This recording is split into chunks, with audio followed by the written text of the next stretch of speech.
Hello, everyone, and welcome to the Red Hour, a show I do twice a week where I throw a little chaos into Star Trek by reviewing a random episode. And today's episode is from TNG, Season 2, Episode 7, Unnatural Selection. And it focuses around Pulaski, who I never liked. I know they tried to make her like Bones, but it didn't take for me.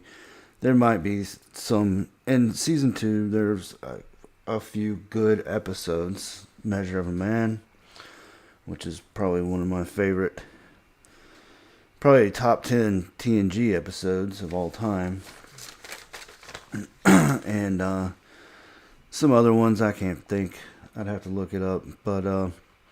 Anyway, it starts off with a captain's log, and they are heading to Star Station India.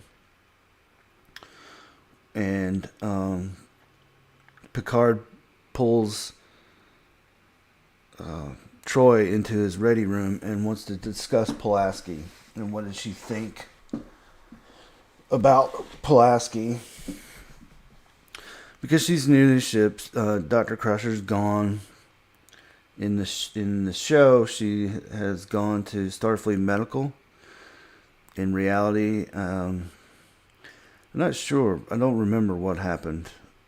I think she was either fired or left on her own accord. I don't remember. Obviously, they brought her back from season 3 onward, and I'm glad. I mean, I love Crusher. And plus she's hot, and I like the red hair, redheads rule. But anyway, Troy, says she's fine. She's very professional, and she doesn't think that there's going to be any issues. So then they get a garbled transmission from a ship called the USS Lantry, and that's basically the teasers. They can't understand what the transmission is. So that's the end of the teaser, and then you get the credits and the theme. And so then Data's like looking up the USS Landry and I think Geordi joins the bridge, and he's now the engineer. He started off in navigation. So the Landry is a Federation style supply ship, and they were on their way to they had just come back from, or they had just left. Their last supply run was at Darwin Station, which is a research facility, and so basically, Picard says adjust the course to intercept the Landry. So they intercept the Landry. And it looks kind of like the Reliant. It's, a smaller crew. And they don't find any life signs. There's no battle damage, Worf says. They initially think that they should beam over, but then I think Riker suggests that they could remotely take control of the bridge and see what what the bridge looks like. So they go and do Picard goes into his ready room and does the authorization codes and stuff like that. And they look at the bridge, and everybody's like old. And Pulaski comes to the bridge and says that they all died of old age. And Riker says that the captain was his age. So the captain should only be like 30 or 30 something. But they're all like super old. So they go to they quarantine the Lantry, and the Darwin station is a genetic research station. I said it was a research station, but I forgot to mention it's a genetic research station. So they set course to Gagarin 4, which is where the Darwin station is located. And they arrive there, and there's a scientist woman that Picard is talking to, and she mentions that she's like 34 years old, but the woman looks like she's in her 60s. So they've contracted this disease that the Lantry gave them, or so they think. But they have children that are in protective isolation. That they say that the children are not. They've been tested and they don't have the disease. So they want Picard to evacuate them because they don't have much time before they're going to die off of old age, and the children won't, be left alone on the planet, and they won't be able to survive. And Pulaski wants to examine one of the children, basically beam one child up and put it in stasis, and use like this substance called styrolite number 6, whatever the hell that is, and then put like a force field around them, around the bed, while they're being beamed in, while the child is being beamed in. And Picard is going back and forth. He doesn't know if that's a good idea, but ultimately decides to do that, to go with that plan. And Worf in the back kind of rolls his eyes, and he's not happy about it, because Worf, I don't remember what he suggested, but Worf, if you've been watching this show, you should know that I note whenever Worf's not happy about something, because it's a constant trope that whatever Worf wants to do, it gets shut down. Except for there's like one time. So they put the force field up, and they're talking to O'Brien, and he's manning the transporter pad, and they put that down on the surface. They put the styrolite on the child. They're coordinating everything, and then they beam the child up, and the child is it looks like a full-grown adult. And Worf is mad, and he says that we've been tricked. And Picard says, well, the styrolite is still intact, so just leave it. And then Troy mentions that the child is telepathic, and may be the first telepathic human, because they're all human, and it may be a next step in human evolution. So and then Pulaski scans him, and he's in perfect health. He's in better health than they are, is what she says. And she wants to free him from the styrolite. And Picard doesn't think that's a good idea because he doesn't know for 100% for sure if these people have this, if the child has the disease, and he can't risk the rest of the crew. And basically says to Pulaski if she can find a way to do it without risking the crew to wake this child. He's basically in stasis. If she can wake the child without endangering the crew, then that would be acceptable. But until then, he doesn't want to risk it. So then they leave, and Troy is in the corridor, and Pulaski comes up to her and starts talking about Picard and how he, how they butt heads, and how he always quotes regulations and stuff. And she kind of giggles and says that they're both kind of alike.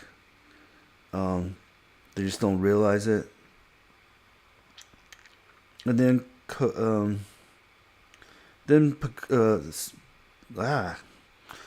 Pulaski contacts the surface, that scientist, and tells her that she can't. The risk is too great, and that she can't.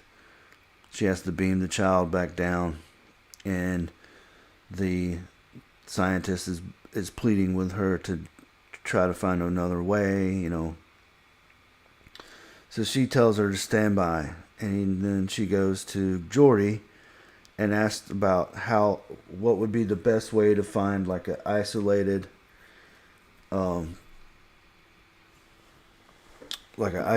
area that she could test the child. And he says the only other way would be to use a shuttlecraft. So she goes to Picard and requests to use a shuttlecraft, and then Picard, says, well, what about the risk to you? And she says, I'm willing to take that risk. And then he starts to tell her about how she has an obligation to the ship, and starts to quote orders. And she says, you don't have to tell me orders. Or regulations, sorry. You don't have to tell me regulations. She says it in a polite way, sir. And he says, request approved. And then she starts to say she doesn't realize that he had approved the request. And she starts to clap back, but then she realizes that he had approved the request. So then they're in Shuttle Bay, and Data shows up, and she says to Data, asks him, can you pilot this shuttle?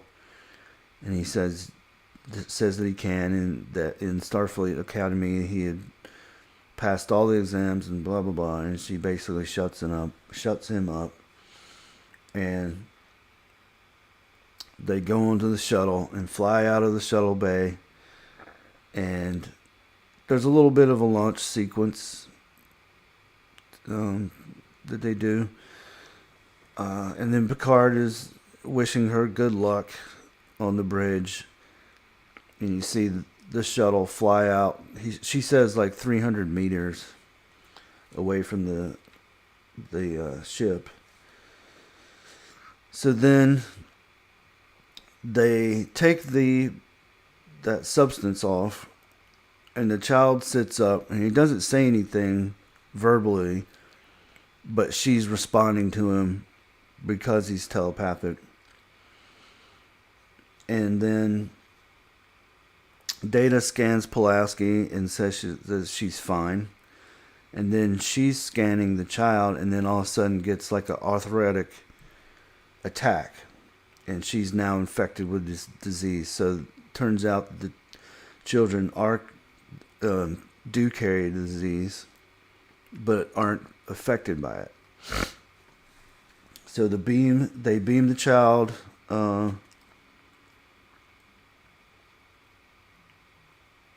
They beam the child back down, or on board. Sorry. And then the shuttle.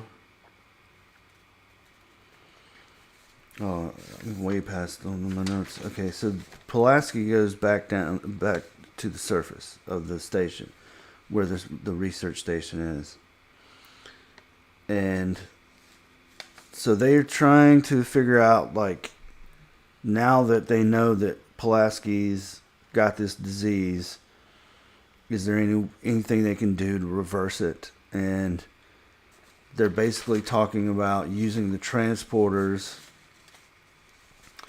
from before, a previous transport where she was healthy, and like reverse the effects that way. But Pulaski hasn't used the transporters on the Enterprise before. She used the shuttle to get there when she first came on board. So she goes to the surface, talks to that scientist lady, and the scientist lady says that she's sorry that this happened to her and him, and she says that Data is an android, he's not affected by it. And they talk about how the children were designed to resist diseases of all, and points out that they're all telekinetic, and Pulaski says they're genetically enhanced, and the lady says no, not genetically, and then doesn't really explain how they were enhanced. And I'll talk about that at the end when I get to the end. So then on board the ship, they contact the last ship that Pulaski was on, and the captain says that he erased her transporter, erased her transporter logs because she barely used the transporter and used the shuttle.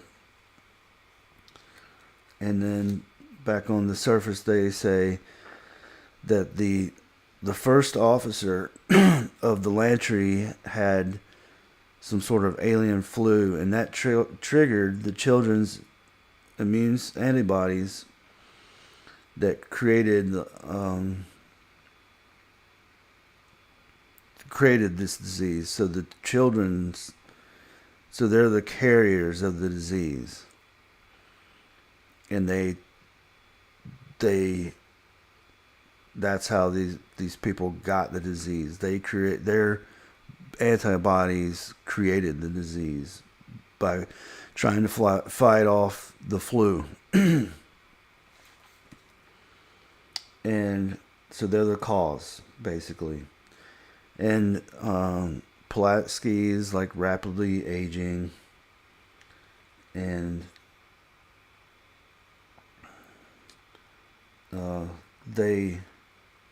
and then Data beams back on board. So Picard talks to Data in the transporter room about using the transporter to kind of reverse the effects, and he says, it can be done, and and then, but he's trying to say that it could be done, blah blah blah, and he says, but can it be done? He says yes, and tells Miles, Chief O'Brien, to adjust the biofilters in the transporter so they can reverse the that's what Picard says, is if they use her DNA from like a blood sample or something, could they use that way instead of the transporter logs? And he says, yes, it can be done. So he instructs O'Brien to use the biofilters on the transporter, use her DNA, and try to figure out how to reverse this effect. Meanwhile, Data and Riker are looking for some kind of sample, like a blood sample or a hair sample. And they go to Pulaski's quarters and find a hairbrush with a hair follicle in it. And then they talk to Pulaski and explain the situation. And she says, well, this could, if it works, then they can use it to work on everyone else on the station. And O'Brien turns to Picard and says, there's one thing, though. It's a one-way trip. So if it doesn't work, we would have to beam her bits or atoms or whatever out into space. And Picard looks at O'Brien. He says, well, in that case, I'll take over, meaning I'll be responsible for her death if something goes wrong. And O'Brien says, thank you, sir. Then they start to beam her up, and things start to not work. It's looking like it's not working, but then O'Brien says, hold on, sir, and does something, and then it works. So then the Darwin station people are cured or whatever, and then they go back to the USS Landry and basically take a moment of silence, and then he tells Worf to arm the torpedoes, and they blow it up, or he makes everybody on the bridge stand up. He says, gentlemen, and everybody stands up, and they're kind of standing, not at attention, but with their arms crossed, with a moment of silence, and paying respect to the dead. And then they blow up the ship, and that's about it. That's there's a lot of padding in this episode, with like I said, they have a launch sequence for the shuttle.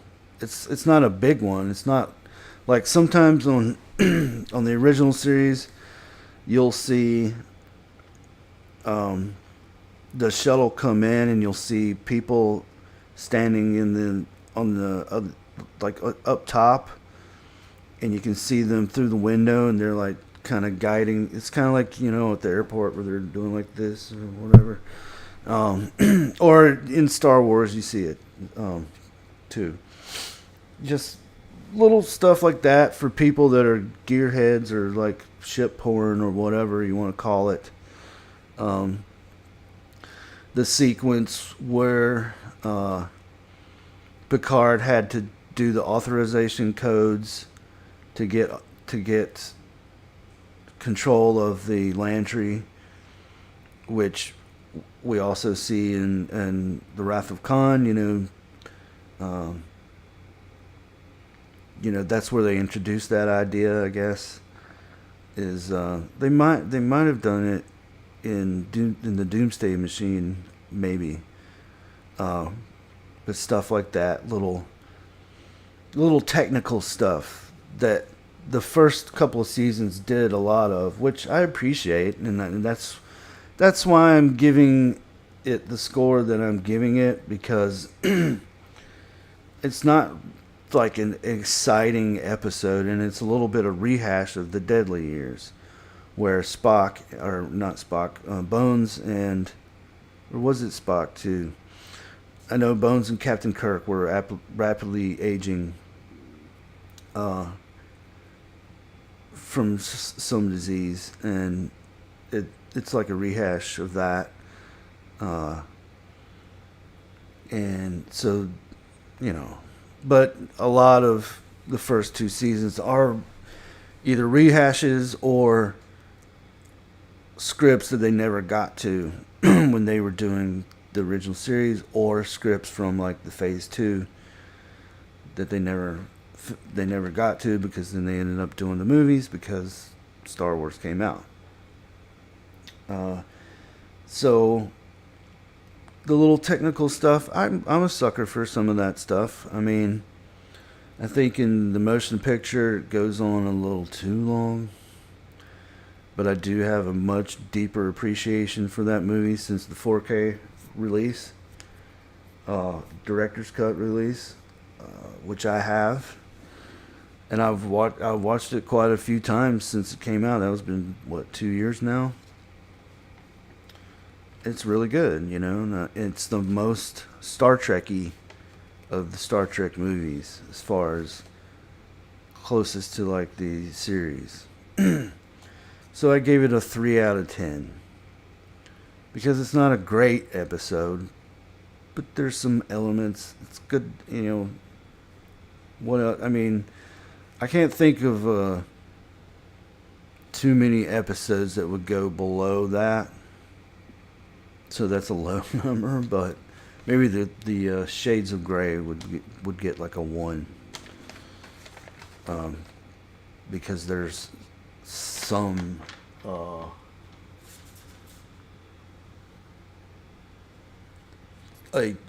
like what, 10% of that episode is new.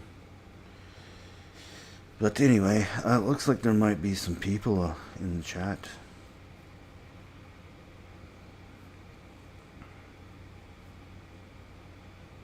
Mm.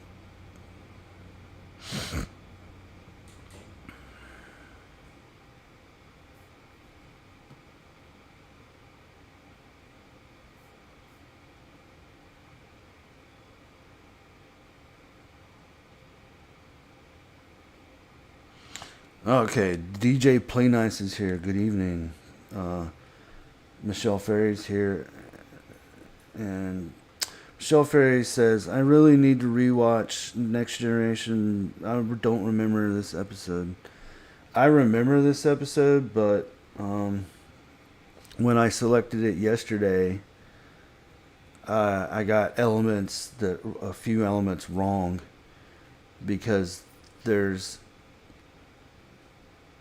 another early seasons episode where they have people that are in these plastic tubes or whatever, that look similar to the thing that this child was in. So and it's a Pulaski episode, or Pulaski's in. It's a season 2 episode, but I don't remember. So I got I crossed the streams a little bit, and so I don't know. But yeah, I mean, if you're gonna go back and rewatch, I mean, I would do a full rewatch of Next Generation if you haven't done so in a while. But if you don't want to watch all of it, and then start from season 3, that would be my best suggestion. If you just want to get the good stuff, you know, pick out maybe the good stuff from season 1 and 2, like Measure of a Man, Q Who,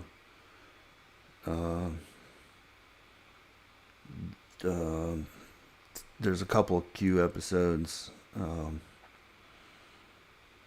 and I don't know, I'd have to look, but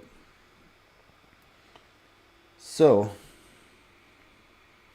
we are at the point of the night where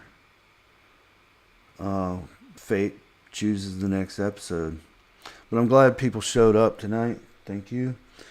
And I closed out the thing again because I messed it up again. So we go on Google, where you can see the website. So it's on Voyager, but we're going to randomize it.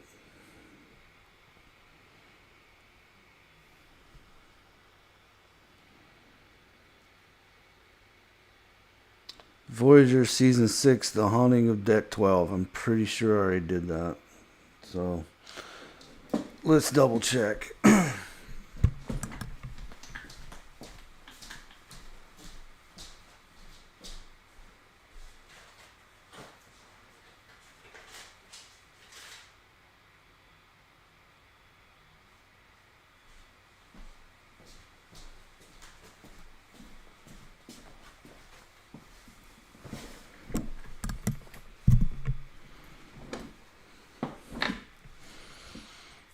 Yeah, I've already done that. And that's kind of a shame because it's spooky season.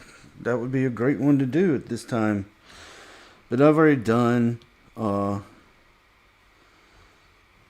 Haunting of Deck 12.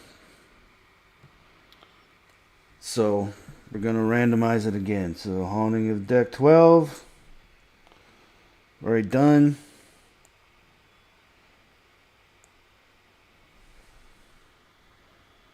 What do we get this time? Enterprise, Twilight.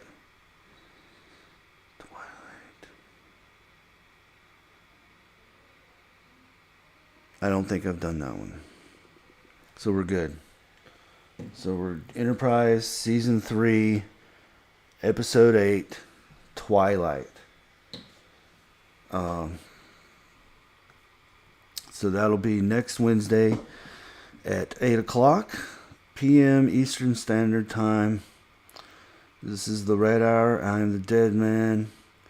And I want to thank DJ Planice for showing up. And Michelle Ferry for showing up. And anyone else that's lurking. Or anyone that sees this video in the future. If you can, at least leave a comment. Supposedly helps. But supposedly I've gotten up to like 1,000 something views. I got a notification about that. So I guess the show is getting out there and people are watching it. So slowly but surely we're making progress. Maybe I don't sound so much like a redneck retard. That should be the name of my band. Redneck retard. Coming soon. Anyway, everybody have a good night, and hopefully we'll see you on Wednesday, 8 p.m. Eastern.